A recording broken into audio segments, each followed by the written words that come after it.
ભારત સરકારના જળશક્તિ વિભાગના જળસંચય અભિયાન અંતર્ગત કેચ ધ રેઇનના અભિયાન હેઠળ વડોદરા મહાનગરપાલિકા દ્વારા રેઇન વોટર હાર્વેસ્ટિંગની કામગીરીનું ખાતમુહૂર્ત.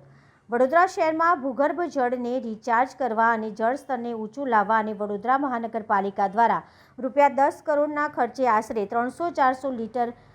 મેઇન પ્રોક્ટોલિંગ ક્ષમતા ધરાવતા અંદાજે 100 નંગ ડીપ રિચાર્જ વેલ તથા શહેર વિસ્તારમાં રહેણાંક વિસ્તારો, સોસાયટીઓ અને અન્ય જાહેર જગ્યાઓએ કેચ ધ રેઇન અભિયાન અંતર્ગત ₹10 કરોડના ખર્ચ હેઠળ આશરે 400થી પણ વધુ સ્થળોએ 10 જેટલી વિવિધ ડિઝાઇન મોડલ આશરે ક્ષમતા 100 લીટર ધરાવતા રેઇન વોટર હાર્વેસ્ટિંગની કામગીરીનું આજે શુભારંભ થયો. હાલમાં ખાતમુહૂર્ત બાદ બંને કામગીરીઓ પૈકી તબક્કાવાર મશીનરી વધારી દરરોજ અંદાજે 20થી 25 અલગ અલગ જગ્યા પર એક સાથે કામગીરી કરવામાં આવનાર છે. ઉક્ત બંને કામગીરીઓ હેઠળ કુલ 20 કરોડના ખર્ચે અંદાજે 500 જેટલી જગ્યાઓએ તમામ કામગીરીઓ જૂન 2025 પહેલાં એટલે પ્રી મોન્સૂનની કામગીરીના ભાગરૂપે પૂર્ણ કરવામાં આવશે. સદર કામગીરી માટે શહેરના ચારેય ઝોન વિસ્તારમાં સ્થાનિક સભાસદશ્રીઓના સૂચના તથા વોટર લોગિંગની સ્થળોની યાદી બનાવી તે જ જગ્યાએ જનભાગીદારી હેઠળ તથા અન્ય ગ્રાન્ટ હેઠળ પણ આવરી લઈ રેઇન વોટર હાર્વેસ્ટિંગ કામગીરી કરવામાં આવશે, જેથી સદર જગ્યાઓએ વરસાદી પાણીનો ભરાવો થતો અટકાવી તેને ભૂગર્ભમાં રિચાર્જ કરી શકાશે, જેનાથી વરસાદી પાણી ભરાવાના પ્રશ્નોનો નિકાલ તથા ભૂગર્ભ જળનું સ્તર ઊંચું લાવવાના મદદરૂપ થશે.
ભારત સરકારના જળશક્તિ વિભાગના જળ સંચય અભિયાન હેઠળ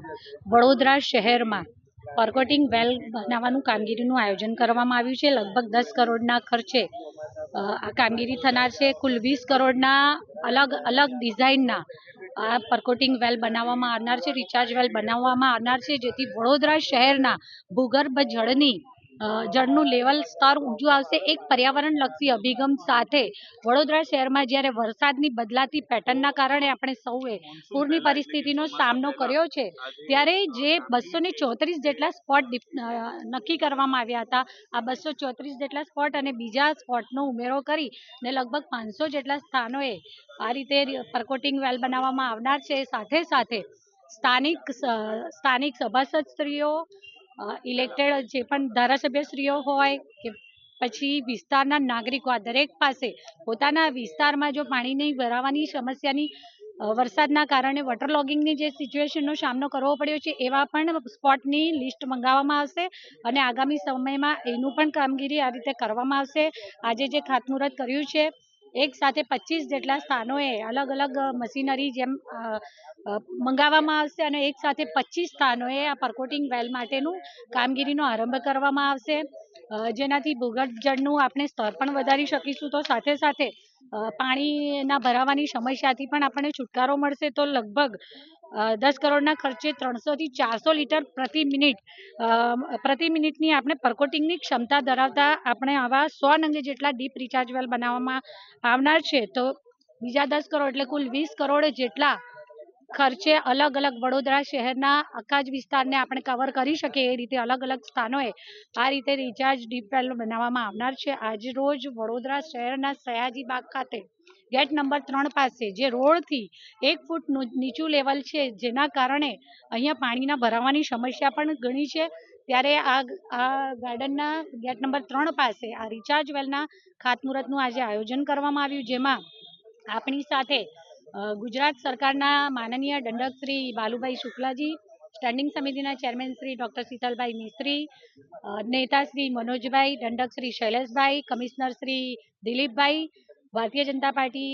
શહેર પ્રમુખ વિજયભાઈ, ધારાસભ્ય શ્રી ચૈતન્યભાઈ, ધારાસભ્ય શ્રી મનીષાબેન અને સૌ વડોદરા શહેરના સૌ સભાસદશ્રીઓ સૌએ સાથે મળી અને આજે આ કામગીરીમાં ખાતમુહૂર્ત કરી અને કામગીરીનો પ્રારંભ કરાવ્યો. જળશક્તિ મંત્રી સી આર પાટીલ સાહેબે માન્ય વડાપ્રધાન શ્રી નરેન્દ્રભાઈ મોદીજીની જે હાકલ આખા દેશમાં કરવામાં આવી કેચ ધ રેન એની ઝુંબેશ જ્યારે ગુજરાતમાંથી ઉઠાવવામાં આવી છે, ત્યારે વડોદરા માટે ગર્વની વાત છે કે વડોદરા મહાનગરપાલિકા દ્વારા આખા ગુજરાતમાં સૌપ્રથમ વખત એકી સાથે 500 જેટલા રેઇન વોટર હાર્વેસ્ટિંગ સિસ્ટમ દ્વારા બોર કરીને વડોદરામાં વરસાદમાં આવતું પાણી સંગ્રહ કરવાનું અને તેની સાથે સાથે વડોદરાના ગયા વખતની જે પૂરથી નાગરિકોને તકલીફ કરવા માટે જ્યારે 20 કરોડના ખર્ચાથી કોર્પોરેશન દ્વારા 500થી વધારે બોરવેલ બનાવવાનું કર્યું, ત્યારે સૌપ્રથમ તો કોર્પોરેશનના તમામ પદાધિકારી અને વહીવટીતંત્રને અભિનંદન પાઠવું છું અને આપના માધ્યમથી તમામ નાગરિકોને વિનંતી કરું છું કે આપના વિસ્તારમાં જ્યાં પણ પાણી ભરાતું હશે, નીચાણવાળા વિસ્તારમાં પાણી ભરાતું હશે, વિસ્તારની યાદી આપના વિસ્તારના જે નગરસેવકો હતો તેમને આપશો તો તે વિસ્તારમાં પણ તાત્કાલિક બોર બનાવવામાં આવશે.